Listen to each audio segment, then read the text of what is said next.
पन्हाळा तालुक्यातील मल्हारपेठ येथील ग्रामपंचायत सदस्या स्वाती कृष्णा चौगले यांनी जागतिक महिला दिनानिमित्त प्रसिद्ध व्याख्याते वसंतराव हंकारे यांची 14 ते 21 वयोगटातील मुलं, मुली आणि पालकांसाठी विनामूल्य कार्यशाळा आयोजित केली होती।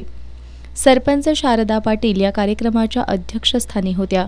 या कार्यशाळेमध्ये मल्हारपेठ परिसरातील 13 शाळांमधील सुमारे 2000 विद्यार्थी सहभागी झाले होते। व्याख्याते हंकारे यांनी कार्यशाळेच्या सुरुवातीपासूनच उपस्थित विद्यार्थ्यांच्या काळजाचा ठाव घेतला।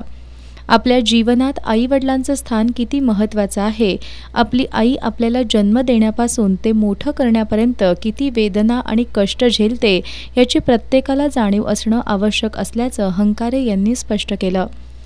लहानपणी अंगाखांद्यावर खेळवणारा बाप आपली मुलगी मोठी झाल्यावर तिच्या मुक्तपणे वावरण्यावर काही अंशी निर्बंध आणतो।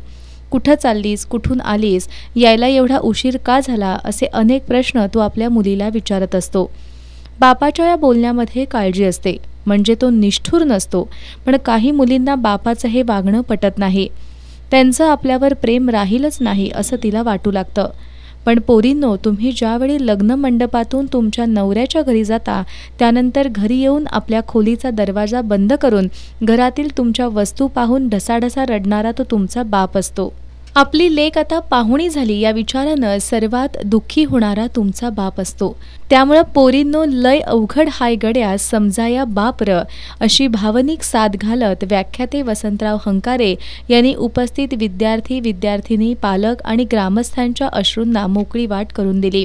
एखादी मुलगी 2-4 महिन्यांपूर्वी ओळख झालेल्या मुलग्याबरोबर जेव्हा पळून जाते, तेव्हा तिला तळहाताच्या फोडाप्रमाणे जपणारा बाप कसा हतबल होतो।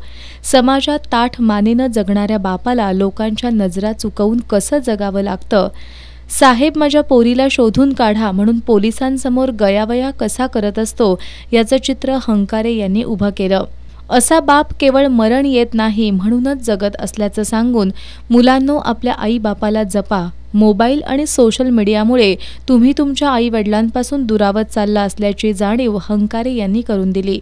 यावेळी ज्ञानराजा हायस्कूलचे मुख्याध्यापक श्रीकांत पाटील, कृष्णा चौगले, मल्हारपेठ परिसरातील सरपंच, ग्रामपंचायत सदस्य, ग्रामसेवक, शिक्षण संस्थांचे पदाधिकारी, शिक्षक आणि ग्रामस्थ मोठ्या संख्येनं उपस्थित होते।